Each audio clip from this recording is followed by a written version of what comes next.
at clubs. Most places you can't get into. So the places that you are allowed to hang out and kick it at are usually going to be around, girls that are a bit younger than you are. You're 19, 18, they might be 16, 17. You see what I'm saying? Mm-hmm. So with her, I thought it was real weird the fact that mom, this is why I always talk about this. I always tell them on the show, I always tell them, look for where the father is, because you didn't hear any mention of the father. And I thought it was weird how mom knows about these things going on, because you have to know that your daughter is being picked up by these different dudes. Mm-hmm. And these are older dudes. I didn't hear any version of her trying to stop her daughter from going. Mom saying, I don't like this or anything. It's just like, well, I was with this dude, I was with that dude. That already is a bad sign for things to come. And this is the type of stuff that happens. What do you think about? I believe everything that she said. Well, what do you think about him when he's admitting? Because the way he started his story out pissed me off, to be perfectly honest. This chick that hung with my dude. This is a girl. Yeah, because he made it seem like there was like some older, it's just a female. Yep. Not saying it was an underage person. Yep. He's intentionally trying to cover that up. Yep. That particular detail, like trying to just make it seem like that's a deflection tactic to make it seem like he's not the bad guy. And I'm like, if you start something off that way, why did you start it off that way? What was the purpose of you? And then for you to take away your culpability of the fact that, no, she wasn't just some chick. Because if you think about it, their stories merge right there.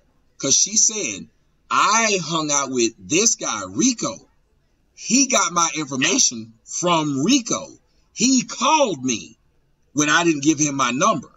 I believe her story right there. Because niggas, we do that a lot. Absolutely. And what really bothers me about that is I think that Charlamagne had to have known, because the Rico dude had to know she was underage. Yep. And at some point Charlamagne had to have known that she was underage. Let me tell you something. I'm a hood dude. What? Let me tell you something. I'm a hood dude, and I think you a hood dude too. Let's be honest.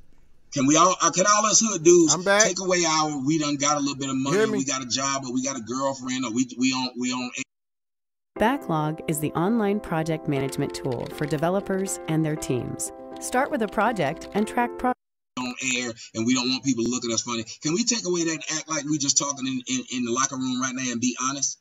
Almost every hood dude, whether he was 20, 21, 22, has seen these high school girls and tried to sneak something with them because, they was fine, they had a fat ass, and they was fast. Because when we were 15, we saw that was the process. The older guys got the younger women. Right? I 100% agree, because I'm telling you, when I was in middle school, and then I found out that some of these real pretty girls, I'm like, I want to talk to this girl, and then watch after school, some dude pulled up in a car, and I'm like, damn. She's like, that's my boyfriend. Dude is like way older, you know what I'm saying? And we're like middle school kids. We've been seeing this going on. This is not new. Facts. Mm-hmm. Facts. So we know. Facts. It doesn't sound fishy that Charlamagne would have been like, yeah, she 15, that's but facts. We all live in the hood. I remember that too. Stays in the hood. It's not going to go any farther than this. We didn't hear about people getting no statutory rape case on them. Like who from the hood heard of somebody getting charged with statutory rape? A white boy who probably touched somebody that wasn't his child. So we don't even think that's a charge. Right. The girls are fast. And to be honest, because I've been on both sides of it where, I grew up in the hood, but then I was also through some of my life when it came to sports and stuff, I got to be around like the suburb kids, the white kids and stuff like that. So I got a chance to see both sides. And these were conversations that any of them were having. Mm-hmm. So it doesn't seem Tommy's too speaking strange facts to right me now. I can't lie about that. That he would be like, yeah, because one of the jokes they probably made with each other. Oh, that girl only 15. Look how fat ass is. Look how big them titties is. Oh, Tommy, that's some shit you say right now, Tommy. Don't play. You say some. You said that shit about man. You say that shit all the time, Tommy. That he said that he knew the age, like you said, and went ahead and decided to try to talk to her. Yeah, it also doesn't seem strange to me, as she stated. He said, "I like you like that." That's a personal conversation that he's having. He ain't texting her nothing. He's personally telling her I like you. She says, "Well, no, but we'll be cool, whatever." So I can believe the way a 23-year-old thinks is a 23-year-old is looking at it like, well, she on the come up. I'm gonna get this pussy before anybody else get a chance to get it. Right. And I can easily write her down because, like you said, like she said, he took me to the parents, he took me to the party, he did X, Y, Z. He's doing what older men typically do with younger girls. You try to impress them by what you do and what you have around. And that's how she ends up going to this club. But when this part happens, this is when I said something. I want to know what you think about that. The mom's culpability in this. I believe, honestly, the mom kept her away from that trial to protect him. For what reason, I don't know. But I think a lot of these women put their daughters out there to turn them into hoes, to get them raped and stuff like that, and they'll protect the other side. So I think that's the only reason why this woman this girl who said on the night it happened that it happened, all of a sudden wasn't allowed to testify by her mom. What do you think about her mom not letting her testify? Man, that's so weird, man, because it adds a whole other element to the unknown that we don't know. Because now I'd have to go back and look at it and say, because at first when I saw this, I'm like, why is she coming out about this now? Like after all these years. But then one of the things that she said in there, if people were paying attention, is that she said that she wants to get back to her normal life and she just wants everybody to know the truth. And at first I was like, well, what is she talking about? And then you hear this part and then you realize that her mom didn't let her ever tell her story in court. Thank you. And so they're making it seem like she's the bad person in a sense. That's why I had to, even Barbara, my Barbara did the same thing that all of us did. Barbara was like, well, why is she telling it now? She's changing her story, because that's what I was thinking. I was like, why are you telling this now when you never told it before? And then I found out she's never changed her story at all. And of course she'd want to tell her story when people have said he did not only tell this story on this one, they said he told the story on the 6, whatever, some rapper, 6X9 or whatever the fuck, on an interview with him, that he keeps telling this story. And to me, that's almost a guilty conscience to make you keep chucking up this story that the girl doesn't chuck up. Right. What do you think about that? That him telling the story. In that case, it seems like it only makes sense that she comes out and she's like, hey, this is my version of events of what happened. That only makes sense. Then she said she didn't want no money out of it. She didn't want anything out of it. She just wants to get back to her regular life. And at first, I thought that was all BS until you go back and connect the interview that Charlamagne did. Yep. With academics. Think about how you feel. Like, okay, she hasn't said anything all the way up until this point. Thank you. She's been famous for like a while now. Yeah, Charlamagne. He came up under Wendy Williams. You know, he came up under the Breakfast Club. He came up under 103.5. He came up under Brilliant Idiot. It's all of this time period that he's been famous, and she don't say something until just now. Yep. Like, because she had every opportunity all the way up until now to say something, and she hadn't.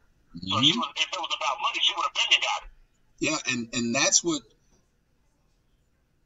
because I'm not a fan of these Me Too people at all. Yeah, I don't know, let me ask Tommy. you, as a father, if you were a father and you knew this happened to your daughter, and you let this Negro off with this plea deal, because you was like, listen, you was out there being fast, because some dads might do this. You'd be like, yeah, that might have been wrong what he did to you or whatnot, but you was out there being fast. You went in church and he grabbed you and snuck you off. You out doing something too, so I ain't going to try to ruin this brother's life, because I don't know. We'll just accept this deal, 3 years probation, he get off, he straighten his life up, everything all good. As a father, though, if you just so happen to go past the Breakfast Club or just so go past to go any other of these interviews, and you kept hearing him talk about that situation the way he talked about it then, what would you do? I would have came out. I would have came out as a father and put him on blast. I would have. Yep.